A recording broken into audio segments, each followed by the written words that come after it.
ఒక యోగి ఆత్మకథ. అధ్యాయం 18. మహమ్మదీయ గారడీవాడు. శ్రీ శ్రీ పరమహంస యోగానంద గారి మాటలలో రెండో భాగం మొదలు పెడదామండి. అఫ్జల్ను చీదరించుకున్న బాబు స్నేహితులకు అతను బుజ్జగింపు ధోరణిలో ఇలా అన్నాడు: మీకు కావలసిన పానీయం ఏదైనా ఒకటి చెప్పండి, హజరత్ దాన్ని తెచ్చి ఇస్తాడు. కొందరు పాలు అడిగారు, తక్కిన వాళ్లు పళ్ల రసాలు అడిగారు. డీలాపడ్డ బాబు విస్కీ కావాలని అడిగినప్పుడు నేను ఏమంత ఆశ్చర్యపోలేదు. ఫకీరు వెంటనే పురమాయింపు చేశాడు. ఆజ్ఞాబద్ధుడైన హజరత్ సీలు వేసిన పెట్టెల్ని వెంటనే దిగుమతి చేశాడు. అవి కిందకి దిగివచ్చి దబ్బున నేలకి తగిలాయి. ప్రతి ఒక్కరికి తమకు కావలసిన పానీయం దొరికింది. 4 అద్భుత ప్రదర్శనావకాశం కలిగించిందనడంలో సందేహం లేదు. అఫ్జల్ అప్పటికప్పుడు మధ్యాహ్న భోజనాలు ఏర్పాటు చేయడానికి సంసిద్ధత ప్రకటించాడు. చాలా ఖరీదైన వంటకాలు ప్రమాయిద్దాం అన్నాడు బాబు దిగులుగా. నా 500 రూపాయలకి సరిపోయేటట్టు అనేక రకాల వంటకాలు కావాలి. ప్రతి పదార్థం బంగారపు పళ్ళాల్లో వడ్డించాలి. ప్రతి వాడు తనకు కావలసినవేవో చెప్పగానే ఆ ఫకీర్ హజరత్ను మళ్లీ పిలిచాడు. గలగలా చప్పుడు మొదలైంది. బంగారపు పళ్ళ్యాలు శూన్యంలోంచి మా కాళ్ల దగ్గర దిగి వచ్చాయి. వాటి నిండా రకరకాల దినుసులతో జాగ్రత్తగా వండిన కూరలు, వేడివేడి రొట్టెలు అనగా లూచీలు, ఒక ఋతువులో ఎక్కడా కనిపించని రకరకాల పళ్ళు అమర్చి ఉన్నాయి. పదార్థాలన్నీ మంచి రుచిగా ఉన్నాయి. 1 గంట సేపు తృప్తిగా విందు ఆరగించిన తర్వాత మేము గదిలోంచి బయటికి రావడం మొదలుపెట్టాం. పళ్ళ్యాలు దొంతర పెడుతున్నట్లుగా బ్రహ్మాండమైన చప్పుడు వినిపించడంతో మేము వెనక్కి తిరిగి చూశాం. తళతళలాడే బంగారపు పళ్ళ్యాల జాడ కూడా లేదక్కడ. ఎంగిళ్లు కూడా లేవు. గురుదేవా అంటూ ఆయన మాటకి అడ్డు తగిలాను. ఆ అఫ్జల్ బంగారపు పళ్ళ్యాల వంటి వస్తువులు అంత సులువుగా సంపాదించగలిగినప్పుడు పరాయి వాళ్ల ఆస్తి కోసం వెంపర్లాడడం ఎందుకండి? ఆ ఫకీరు ఆధ్యాత్మికంగా ఎక్కువ అభివృద్ధి సాధించలేదు అంటూ వివరించారు శ్రీ యుక్తేశ్వర్ గారు. ఒకానొక యోగ ప్రక్రియ వల్ల అతనికి ఒక సూక్ష్మ మండలంలోకి ప్రవేశం కలిగింది. అందులో ఏ కోరిక అయినా తక్షణం నెరవేరుతుంది. హజరత్ అనే ఒక సూక్ష్మ మండల జీవి సహాయంతో అతడు బలిష్టమైన తన సంకల్ప శక్తితో చేసే ఒకానొక చర్య వల్ల ఆకాశ శక్తి, ఈథరిక్ ఎనర్జీ నుంచి ఏ వస్తువుకు సంబంధించిన అణువులనైనా సరే ఆకర్షించగలిగేవాడు. అయితే ఆ విధంగా సూక్ష్మశక్తితో రూపొందించిన వస్తువులు నిర్మాణపరంగా క్షణభంగురమైనవి. వాటిని అట్టే కాలం నిలిపి ఉంచలేము. అఫ్జల్ అప్పటికీ లౌకిక సంపద కోసం వెంపర్లాడేవాడు. ఎంతో కష్టపడి సంపాదించవలసి వచ్చినా ఎక్కువగా భరోసా పెట్టుకోదగినంత మన్నిక ఉన్నదని నేను నవ్వాను. అది కూడా ఎప్పుడో తెలియకుండానే మాయమవుతుందిలేండి. అఫ్జల్ దైవ సాక్షాత్కారం పొందినవాడు కాదు. గురుదేవులు ఇంకా చెప్పారు, చిరస్థాయిగానూ శ్రేయస్కరంగానూ ఉండే అలౌకిక అద్భుత చర్యలు నిజమైన సాధువులే చెయ్యగలరు. వారు సర్వశక్తి సంపన్నుడైన సృష్టికర్తతో ఐక్యానుసంధానం పొంది ఉండడమే దీనికి కారణం. అఫ్జల్ చాలా మామూలు మనిషి. కాని మార్త్యులైన మానవులు సాధారణంగా చనిపోయిన తర్వాత కానీ ప్రవేశించలేని సూక్ష్మ మండలంలోకి చొచ్చుకుపోయే అసాధారణ శక్తి మాత్రం అతనికి ఉంది. పరలోకానికి మనల్ని ఆకట్టుకునే లక్షణాలు కొన్ని ఉన్నాయన్న సంగతి ఇప్పుడు అర్థమవుతోంది గురుదేవా. గురుదేవులు అంగీకరించారు. ఆనాటి తర్వాత మరెన్నడూ అఫ్జల్ని నేను చూడలేదు. కాని కొన్నేళ్లకి బాబు మా ఇంటికి వచ్చాడు. ఆ మహమ్మదీయుడు తన తప్పు తెలుసుకుంటూ చేసిన బహిరంగ ప్రకటన ఒక పత్రికలో వచ్చయింది. నాకది చూపిద్దామని తీసుకొచ్చాడు.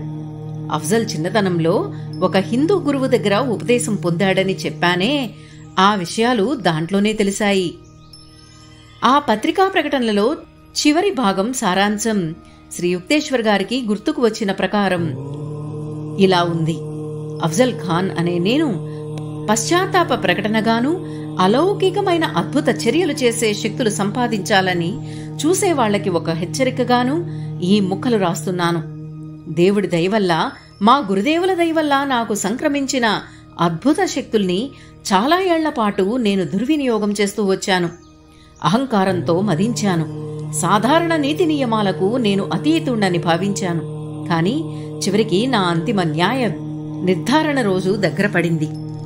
ఈ మధ్య కలకత్తా అవతల ఒక రోడ్డు మీద ఒక ముసలాయన తారసపడ్డాడు. ఆయన బాధగా కుంటుతూ నడుస్తున్నాడు. ఆయన చేతిలో బంగారం లాంటిదేదో మిలమిలా మెరుస్తోంది. నా మనసులో లోభం తల ఎత్తింది. ఆయనతో ఇలా అన్నాను, నాకున్న వస్తు సంపద అల్లా ఈ బంగారం గుండు ఒకటే. ఇది ఫకీరుకెందుకు పనికిరాదు? అయ్యా, నా కుంటితనం పోగొట్టమని మిమ్మల్ని వేడుకుంటున్నాను. నేను ఆ గుండు తాకి జవాబు చెప్పకుండా వెళ్ళిపోయాను. ఆ ముసలాయన కుంటుకుంటూ నా వెంట పడ్డాడు. కాసేపట్లో నా బంగారం పోయింది బాబోయ్ అంటూ అరవడం మొదలుపెట్టాడు. నేనదేమీ పట్టించుకోకపోవడం వల్ల ఆయన హఠాత్తుగా గట్టిగా ఉరిమాడు. దుర్బల శరీరుడు అంత గట్టిగా అరవడం విడ్డూరమే అనిపించింది. గుర్తుపట్టలేదా నన్ను? నోట మాట లేకుండా నిలబడిపోయాను. దుర్బలుడైన ఆ ముసలి కుంటివాడు చాలా చాలా సంవత్సరాల క్రిందట నాకు యోగ విద్య ఉపదేశించిన మహాయోగే కాని మరొకడు కాడని తరుణం మించిపోయాక గుర్తించనందుకు నిశ్చేష్టుణ్ణి అయ్యాను. ఆయన నిఠారుగా నిలబడ్డారు. తక్షణమే ఆయన శరీరం మంచి దృఢంగా పడుచుతనంతో నిండినట్టు పొడగట్టింది. నా గురుదేవుల చూపులు నిప్పులు కక్కుతున్నాయి. నువ్వు నీ శక్తుల్ని పీడిత ప్రజలకు సాయపడ్డాని కాకుండా మామూలు దొంగలా వాటి మీద బతుకుతూ దుర్వినియోగం చెయ్యడం నా కళ్లతోనే చూశాను. ఇక నీ శక్తులన్నింటినీ ఉపసంహరిస్తున్నాను. హజరత్ ఇప్పుడు నీ దగ్గర నుంచి విడుదలైపోయాడు. ఇక నువ్వంటే బెంగాలుకు భయం ఉండదు. నేను ఉద్విగ్న స్వరంతో హజరత్ను పిలిచాను. మొట్టమొదటిసారిగా అతడు నా అంతర్దృష్టికి గోచరించడం మానేశాడు. కాని హఠాత్తుగా ఒక నల్లటి ముసుగు తొలగిపోయింది. నా పాపిష్టి జీవితం స్పష్టంగా కళ్లకు కట్టింది. గురుదేవా, చాలా కాలంగా నాలో ఉన్న భ్రాంతిని తొలగించడానికి ఇలా వచ్చినందుకు మీకు కృతజ్ఞతలు చెప్పుకుంటున్నాను. ఆయన కాళ్ల మీద పడి ఏడ్చేశాను. అలౌకికమైన నా అభిలాషలన్నీ విడిచిపెట్టేస్తానని ప్రతిజ్ఞ చేస్తున్నాను. నా వెనుకటి పాపాల పరిహారానికి ఏ కొండల్లోకో పోయి ఏకాంతంగా దైవధ్యానం చేసుకుంటాను. మా గురుదేవులు నన్ను దయతో చూశారు. నీ చిత్తశుద్ధి నా మనసుకు తెలుస్తోంది అన్నారు. చివరికి నీ తొలితటి ఏళ్ల నిశ్చల విధేయత వల్ల, ఇప్పటి నీ పశ్చాత్తాపం వల్ల నీకొక వరం ఇస్తాను. నీ ఇతర శక్తులన్నీ ఇప్పుడు పోయాయి. కాని నీకు తిండి గుడ్డ కావలసినప్పుడు మాత్రం హజరత్ను పిలిచి ఇమ్మంటే ఇప్పటికీ ఇస్తాడు. ఏకాంత పర్వత ప్రాంతాలకు పోయి దివ్యజ్ఞానం పొందడానికి నిండు మనస్సుతో సాధన చెయ్యి. మా గురుదేవులు అంతర్ధానమయ్యారు. కన్నీళ్లతో ఆలోచనలతో ఒంటరిగా మిగిలిపోయాను. ఓ ప్రపంచమా, ఇక సెలవు. ఆ విశ్వ ప్రేమమయుడి క్షమాభిక్ష అన్వేషించడానికి వెళ్ళిపోతున్నాను. శ్రీ శ్రీ పరమహంస యోగానంద గారిని మనస్ఫూర్తిగా మనసులో తలుచుకుంటూ ఈ అధ్యాయం 18 మహమ్మదీయ గారడీవాడు 2వ భాగం ఇంతటితో ముగిద్దామండి. ఈ వీడియో కనుక మీకు నచ్చినట్లయితే ప్లీజ్ లైక్ చేయండి, షేర్ చేయండి. సబ్స్క్రైబ్ చేయని వారు ప్లీజ్ సబ్స్క్రైబ్ చేయండి. అలాగే పక్కనే ఉన్న బెల్ ఐకాన్ ప్రెస్ చేయండి. ఆల్ అనే సింబల్ని సెలెక్ట్ చేసుకోండి. దీంతో నేను ముందు పెట్టబోయే వీడియోస్కి సంబంధించిన నోటిఫికేషన్స్ అన్నీ మీకు అందుతాయండి. అలాగే నా ఈ వీడియోస్ మీద మీ అభిప్రాయాల్ని ప్లీజ్ కామెంట్ రూపంలో తెలపండి. థ్యాంక్ యూ అండి. మీ సరిత.